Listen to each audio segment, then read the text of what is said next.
Hey there, welcome back. I'm Michael Janda, and I am going to teach you how to run a creative business successfully. That's what this whole channel is all about. In this video, we're gonna talk about 6 signs that your client doesn't trust you, what it means to your business, and then how to fix it. That's the big one. How do we fix that and build more trust with our clients? And if you like this video, hit the like button and don't forget to subscribe. I have a ton of great content planned to help your creative business. Okay, trust. Trust is the name of the game today, and you have to have a trusting relationship with your client or they will not buy from you. You can't sell them if they don't trust you.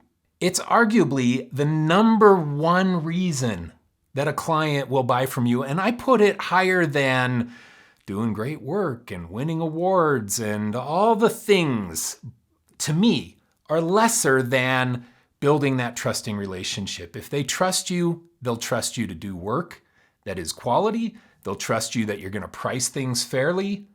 They will trust you that you aren't gonna be miserable to work with. They trust you that they trust that you're going to hit your deadlines.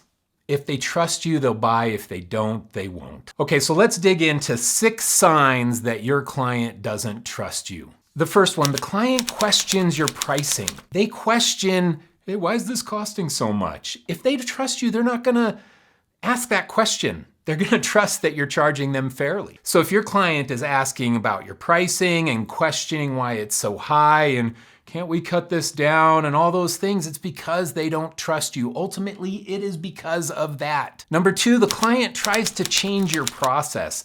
I had a client one time, I've told this story, but they had us do a personality test for all of our employees. And they came back and said, oh, well, we don't want your art director. He's a personality type that is incompatible with our marketing manager. And so we don't want your art director working on this project.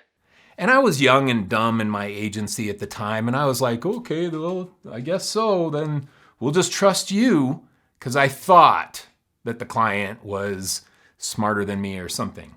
Proved to be false.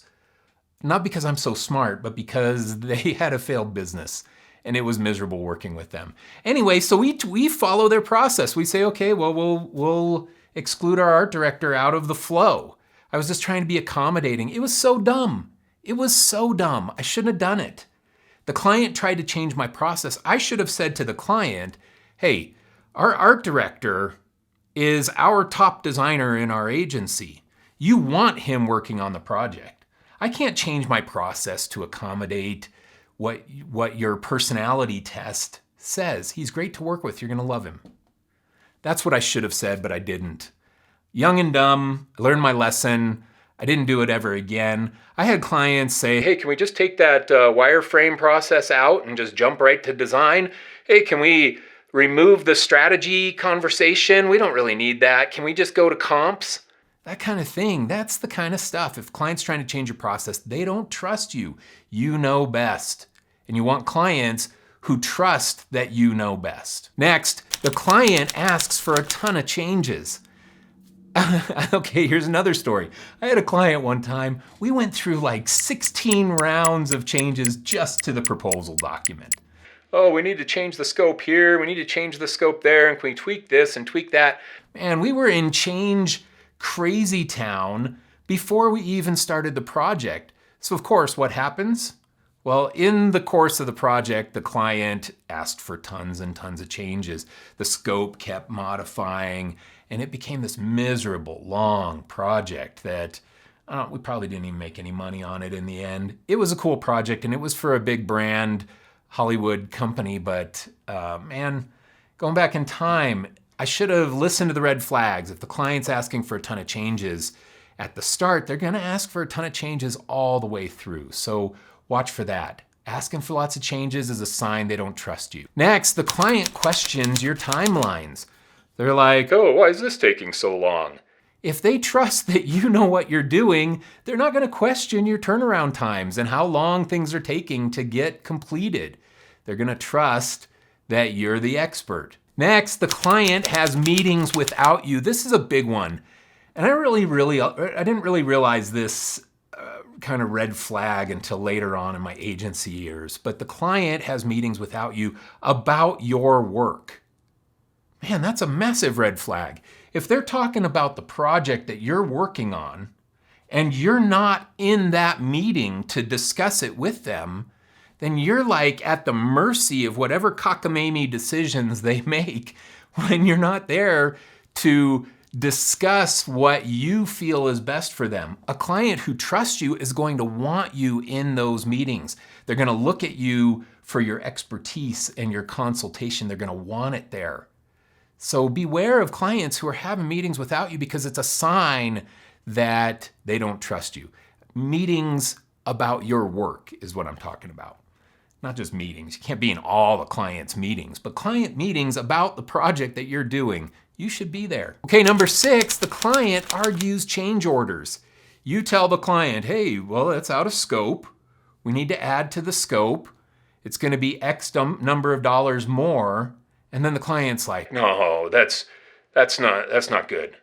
No, we need to change that. We can't pay that. That should have been included from the start. That kind of thing. And that's a sign that the client doesn't trust you. You want clients who accept your expertise. You want a client who wants a win-win relationship with you. A client who will say, okay, well, if you tell me that that's out of scope, then I guess it's out of scope, and whatever the price is going to be is what we need to pay more. So building trust with your clients will yield better engagements. Now, I'm not just going to leave you hanging. Let's talk about some simple ways to improve the trusting relationship between you and your client. And a lot of these you can do before you even get into an engagement. The first one, positive interactions. And this is just like any kind of friendship. You build a friendship with somebody over time, a trusting friendship. It comes from a lot of positive interactions. And it's the same thing in business. You need to stack up positive interactions with your clients. So look for opportunities to interact with them. Connect with them on LinkedIn. Send them an email update. I used to do a Friday afternoon check-in with some of my clients. Hey, just wanted to let you know, here's where your project is. Here's what we're working on. Here's what's coming next week. We're on time for this deadline. That kind of thing on a Friday afternoon. So they have this great perception of my agency heading into the weekend. And if they're local, you can have a great positive interaction with them face to face. Go take them to lunch, stop by their office, drop off some treats, some donuts or muffins or something. But look for opportunities to create positive interactions with your clients, and that will build a trusting relationship, not dissimilar to the way that you build a friendship or a trusting relationship with anybody. Next, quality work. Produce quality work, and no duh. If you produce quality work, your client's gonna trust you. And every delivery is an opportunity to send the message that you do quality work. That means no more emailing JPEGs. That's not a good interaction, and that's not a manifestation of doing quality work. No more emailing JPEGs. Create a delivery document, a delivery presentation, and then present that to the client. What a great positive interaction and a proof that you do quality work. Talk them through your decision-making process and why you decided on this and why you decided not on this and which one is the strongest of the different comps that you have to show them. Quality work. If you do quality work, and that's not just the end deliverable, but that's quality work through every delivery throughout the project, you will build more trust with your clients. Next, you gotta be systematic and organized. Nothing screams, you can't trust me, more than a super messy office, bad communication, disorganized appearance. Just, you've gotta get that system and organization in place in your agency. Structured processes. Now you walk your client through those processes during your sales flow, while you're selling them on them. Tell them, here's the process that we follow. First we do this, then we do this, then we do this. Then remind them at each delivery what comes next. Here's what's coming next. So here's the delivery for today. And then the next delivery is going to be this. So you're always reminding them of that systematic process that you sold them on at the start. And then use a project management tool like Teamwork or Basecamp or Monday or ClickUp or down the list of so many different options that you can use as a project management tool for your agency. All those things show systematic organization. Be on time. And this one is the biggest no-duh of all time. Be on time, and I mean seriously. Business 101. Be on time for your meetings. Be on time for your project deliveries. Be on time with updates of here's what's coming next. Be on time with every interaction that you have with the client. If you're late for a meeting, and if you're late on a delivery, you're losing trust points every single time that happens. All right, the next, be results focused. This is a great way to build trust with clients because it makes them see that you are thinking of the bigger picture. Talk about their current metrics and then future results that you anticipate. It's a business 101 thing. You're not designing a logo. You're interested in the results that the logo will have over time. And when you talk that way with your clients, it will generate more trust in you. They'll see you as a partner to generating those bigger results over time. So you can say things like, hey, we really think that this logo design is going to resonate with your target audience.